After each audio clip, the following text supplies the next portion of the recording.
Tegucigalpa, 11 de junio, F.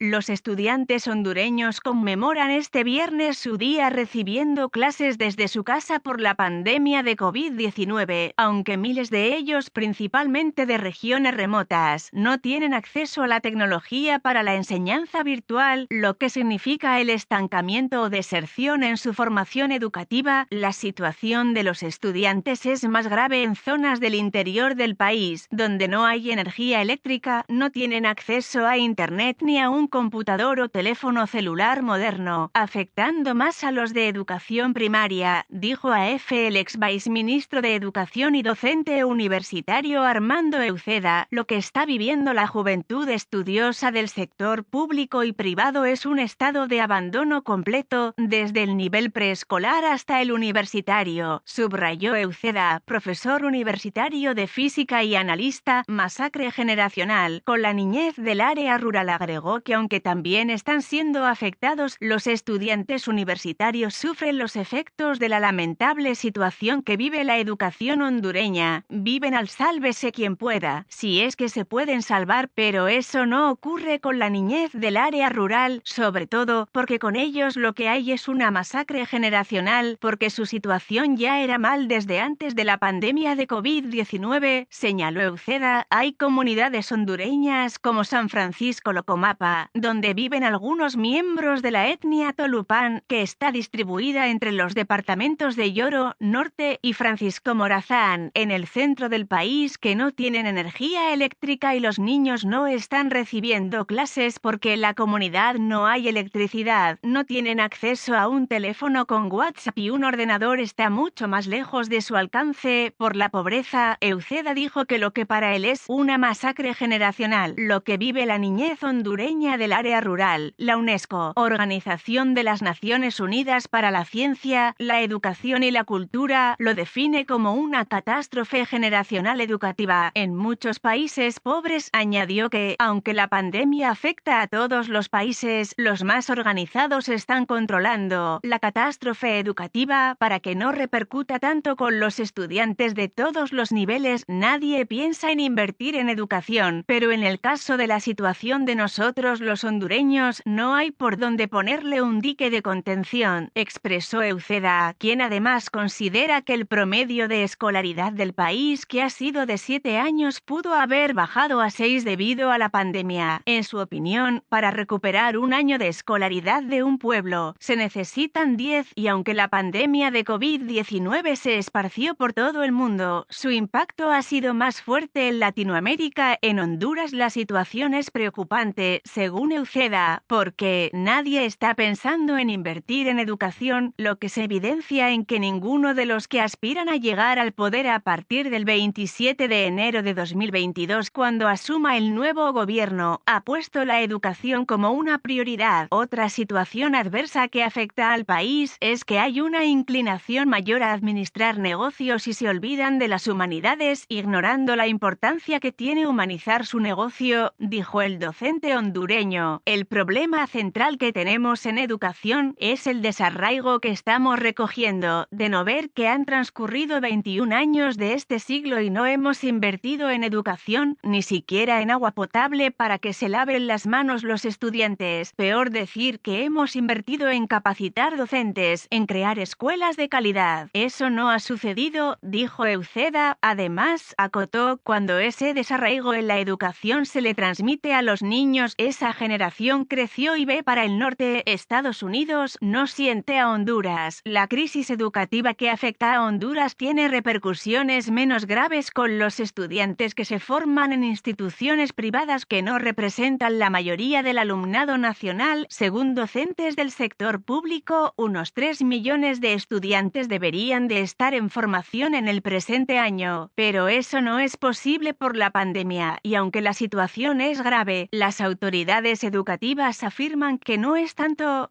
Agencia EFE.